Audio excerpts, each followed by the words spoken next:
Azərbaycan-Braziliya Jiu-Jitsu İctimai Birliyinin təşkilatçılığı ilə ilin yekunlarına dair ümumrespublika seminarı keçirildi.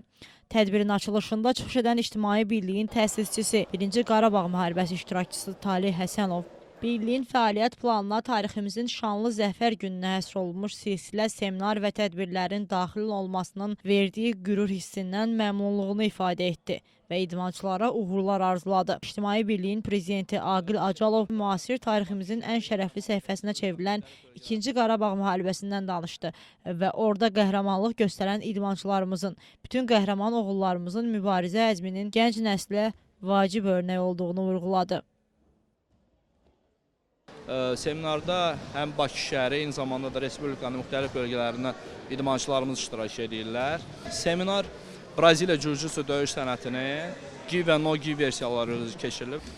Bizim də məqsədimiz, yəni deyirəm, bir təşkilat olaraq öz dəstək xəttimizə sadiq qalmaqdır və vətənpərvərlik ruhunun təbliğ olunmasında, aşılanmasında silsilə tədbirlər keçirilməkdir və bütün illər ərzində yəni bu səpkidə tədbirlərimiz olub. Bu da ilin sonunda sonuncu bizim seminarımızdır və bununla da deyərdim ki, ilimizi məhsuldar yekunlaşdırırıq. Bugünkü gün 100-dən çox idmançımız burada kəmər imtahanı verir.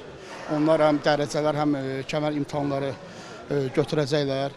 Hamısına uğurlar diləyir. Gördüyünüz kimi bizdə ildə ən azı 2 də belə bir seminar keçirdirik və keçən dekabrda keçirilib və məqsədimiz odur ki, bu idman növünün, bu döyüş növünün respublikada inkişafını görürsünüz. Burada hər bir yaşlı iştirakçı var və bu seminar nəticəsi olaraq yeni bir kəmərlər də verilir və yerinə bir strayplar verilir ki, o da bir göstəricidir ki, bizim klubumuzda, respublikada bu döyüş növü inkişaf eləyir və inanırıq ki, bu gələcəkdə tendensiya daha da inkişaf olacaq.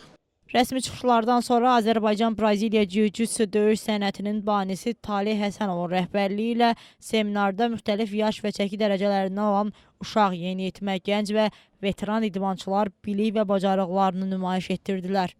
İdmançılar Talih Həsənov tərəfindən attestasiya imtahanından keçərək müxtəlif dərəcələrdə kəmərlər aldılar. Sonda imtahandan keçən idmançılar layiq gördükləri kəmər dərəcələri ilə mükafatlandırıldılar.